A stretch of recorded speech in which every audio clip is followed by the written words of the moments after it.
بسم اللہ الرحمن الرحیم۔ السلام علیکم ورحمۃ اللہ وبرکاتہ۔ رمضان المبارک کا آخری عشرہ شروع ہو چکا ہے۔ آج میں آپ کو بتانے جا رہا ہوں کہ رمضان المبارک کے آخری عشرے میں رسول اللہ صلی اللہ علیہ وسلم 5 کام بہت اہتمام کے ساتھ کیا کرتے تھے۔ ہمیں بھی یہ 5 کام ضرور کرنے چاہیے۔ میرے عزیز بھائیوں اور بہنوں، رمضان المبارک کا مہینہ بہت فضیلت اور برکت والا مہینہ ہے۔ یہ تمام مہینوں کا سردار ہے اور پورا مہینہ رحمتوں اور برکتوں سے بھرا ہوا ہے، لیکن اس کا آخری عشرہ اور بھی زیادہ فضیلت والا ہے۔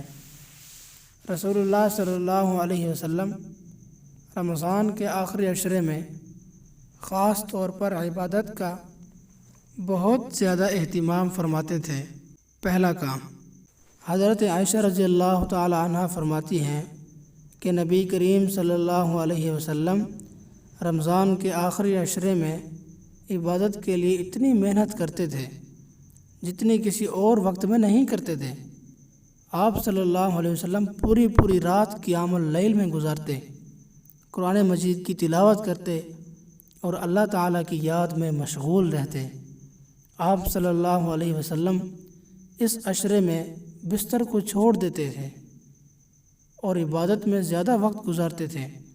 اس سے معلوم ہوتا ہے کہ رمضان کا آخری عشرہ کتنی بڑی فضیلت والا ہے۔ یہ ہمارے لیے بھی ایک بہت قیمتی موقع ہے۔ اللہ تعالیٰ نے ہمیں ایک بار پھر رمضان کا مہینہ اور اس کا آخری عشرہ عطا فرمایا ہے۔ اگر یہ وقت گزر گیا تو شاید دوبارہ یہ موقع ہمیں نصیب نہ ہو۔ اسی لیے ہمیں چاہیے کہ باقی رہ جانے والے دن اور راتیں عبادت میں گزاریں۔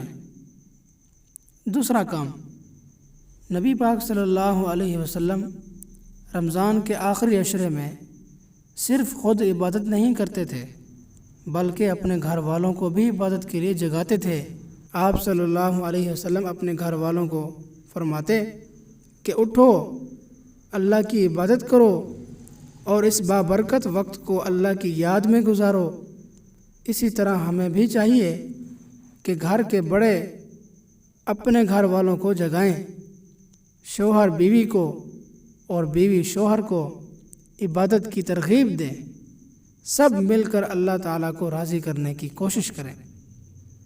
تیسرا کام، لیلۃ القدر کی تلاش۔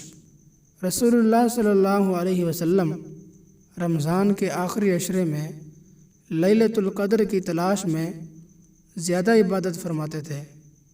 حضرت عائشہ رضی اللہ تعالی عنہ نے پوچھا، یا رسول اللہ، اگر مجھے لیلۃ القدر کی رات مل جائے تو میں کیا دعا کروں؟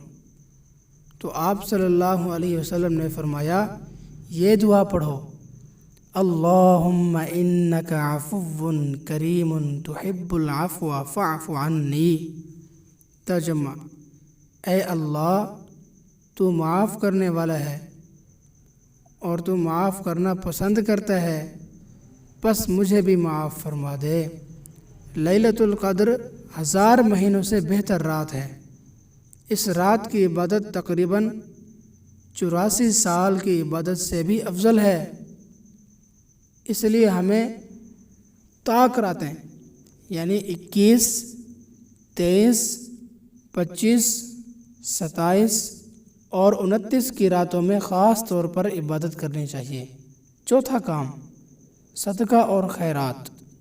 رسول اللہ صلی اللہ علیہ وسلم پورا سال صدقہ اور خیرات کرتے تھے، لیکن رمضان میں اور خاص طور پر آخری عشرے میں آپ صلی اللہ علیہ وسلم کی سخاوت مزید بڑھ جاتی تھی۔ حضرت ابن عباس رضی اللہ تعالیٰ عنہ فرماتے ہیں کہ نبی کریم صلی اللہ علیہ وسلم سب سے زیادہ سخی تھے اور رمضان میں آپ صلی اللہ علیہ وسلم کی سخاوت زیادہ ہو جاتی تھی اور تیز ہوا سے بھی زیادہ ہو جاتی تھی۔ اس لیے ہمیں بھی چاہیے کہ اس عشرے میں زیادہ سے زیادہ صدقہ اور خیرات کریں۔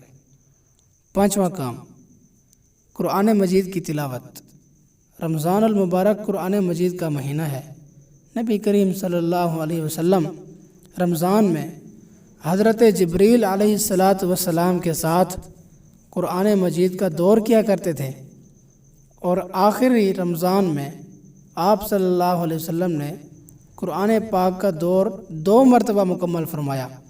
اسی لیے ہمیں بھی چاہیے کہ رمضان کی راتوں اور دنوں میں زیادہ سے زیادہ قرآن مجید کی تلاوت کریں۔ لہٰذا ہمیں رمضان کے آخری عشرے میں یہ 5 کام ضرور کرنے چاہیے۔ عبادت کا زیادہ اہتمام کرنا چاہیے اور گھر والوں کو عبادت کے لیے جگانا چاہیے، لیلۃ القدر کی تلاش کرنی چاہیے، صدقہ اور خیرات کرنا چاہیے، اور آخری کام قرآن مجید کی کثرت سے تلاوت کرنا۔ اللہ تعالیٰ سے دعا ہے ہمیں رمضان کے آخری عشرے میں زیادہ سے زیادہ عبادات کرنے کی توفیق عطا فرمائے، ہمیں لیلۃ القدر نصیب فرمائے اور ہمارے گناہوں کو معاف فرمائے، آمین۔